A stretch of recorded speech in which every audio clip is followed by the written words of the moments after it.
O Papa Pio XII disse certa vez que a cidade de São Paulo teve como fundador o apóstolo Manuel da Nóbrega.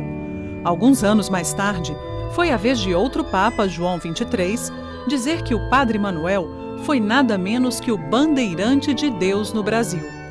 Mas quem foi esse personagem que é considerado um dos mais importantes portugueses do século XVI, apesar de ter passado grande parte da vida no Brasil? Manuel da Nóbrega nasce em 18 de outubro de 1517, na cidade de Sanfins do Douro, no norte de Portugal. Estuda nas universidades de Salamanca e de Coimbra. Aos 27 anos, decide seguir a carreira religiosa. O jovem Manuel da Nóbrega escolhe uma nova ordem religiosa criada poucos anos antes. A Companhia de Jesus foi fundada pelo espanhol Inácio de Loyola. Os jesuítas tinham como princípio ser missionários. Por isso, seriam os grandes responsáveis pela propagação do cristianismo nas terras recém-descobertas. Nóbrega passa 5 anos pregando no interior de Portugal, até que o rei Dom João III pede ao padre que lidere a primeira equipe de religiosos no continente americano. Em 1549, chega ao Novo Mundo a esquadra do primeiro governador-geral do Brasil, Tomé de Souza. Junto com ele, 5 jesuítas comandados pelo Padre Manuel. Os primeiros jesuítas a chegar às Américas, desde Alasca até a Patagônia, foram aqueles destinados ao Brasil. Então, Nóbrega é do primeiro grupo de jesuítas que pisa o solo americano, entendendo por solo americano, o território desde o Alasca até a Patagônia.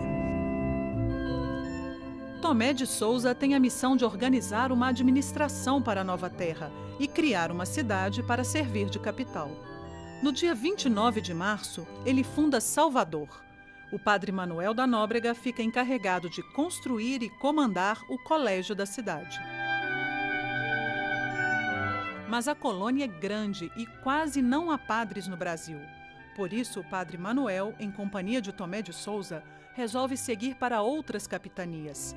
Em Ilhéus, Porto Seguro e no Espírito Santo, os colonos podem se confessar, ter seus casamentos celebrados e os filhos batizados. Os índios que vivem nos povoados são catequizados. Seguindo para o sul, Nóbrega e o governador-geral chegam à capitania de São Vicente, a mais antiga do Brasil. Lá, o padre assume o comando do Colégio Jesuíta da vila. Mas o padre não se limita a administrar o colégio da vila litorânea. Contrariando Tomé de Souza, para quem a povoação do Novo Mundo deveria se restringir à costa, Manuel sobe a Serra do Mar para catequizar os índios da região conhecida como Planalto de Piratininga. Ali já vivem alguns portugueses que, por ordem do governador-geral, são reunidos na vila de Santo André da Borda do Campo. Mas o lugar não é seguro contra os ataques dos índios. Por isso, Padre Manuel transfere os jesuítas para uma colina, entre os rios Anhangabaú e Tamanduateí. Ele então esteve em Piratininga, examinou as condições do clima, as condições das águas, e então lá colocou, e também uma distância maior de brancos, de europeus, que infelizmente muitas vezes não tinham os mesmos ideais de Nóbrega e estavam pensando em se enriquecer e queriam uma mão de obra escrava para suas fazendas e suas diversas tarefas. No dia 25 de janeiro de 1554, é celebrada a primeira missa em um barracão construído no novo local. O dia é escolhido em homenagem ao apóstolo Paulo e, por isso, o colégio recebe o nome de São Paulo. Nóbrega não pode ficar e acompanhar o crescimento do colégio. No ano seguinte, a colônia é invadida. O almirante francês Nicolau de Villegagnon ocupa a Baía de Guanabara e lá funda a França Antártica. Ele consegue fazer uma aliança com os índios e ameaça o domínio português na região. Com o apoio dos franceses, índios de várias tribos se unem para lutar contra os portugueses que tentam escravizá-los. Eles formam a Confederação dos Tamoios e começam a atacar vilas e povoações portuguesas. Depois de 7 anos de conflitos, o padre Nóbrega, que é contra a escravização dos índios, decide liderar uma missão para restabelecer a paz entre nativos e portugueses. Em 1563, ele e um jovem jesuíta chamado José de Anchieta partem de São Vicente para a aldeia de Iperoig, onde hoje fica a cidade de Ubatuba.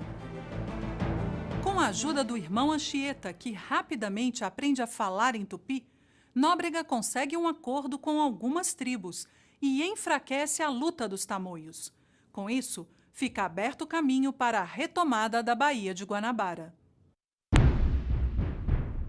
No ano seguinte, a esquadra do capitão Estácio de Sá, sobrinho do novo governador-geral Mendes Sá, chega ao Brasil para expulsar os invasores. Mas os franceses e as tribos aliadas resistem e Estácio precisa buscar reforços em São Vicente. Lá, ele recebe o apoio de Nóbrega e Anchieta, que mandam voluntários para a luta. Nóbrega, então, foi um elemento da maior transcendência para juntar forças, inclusive trazer índios amigos de São Paulo para a luta contra os invasores franceses no Rio de Janeiro. Com a ajuda dos jesuítas, Estácio de Sá volta a Guanabara e no dia 1º de março de 1565, funda a cidade de São Sebastião do Rio de Janeiro. 5 dias depois, ocorre a primeira batalha e 2 anos mais tarde, os franceses são finalmente expulsos do Brasil. Com a paz restabelecida, Nóbrega cria e passa a administrar o Colégio Jesuíta do Rio de Janeiro. E é no comando dele que o padre morre, em 18 de outubro de 1570, mesmo dia em que completa 63 anos. Manuel da Nóbrega, estadista e missionário, foi um dos fundadores de São Paulo e o primeiro a perceber a importância de ocupar o interior do continente. Por isso, é um dos construtores do Brasil.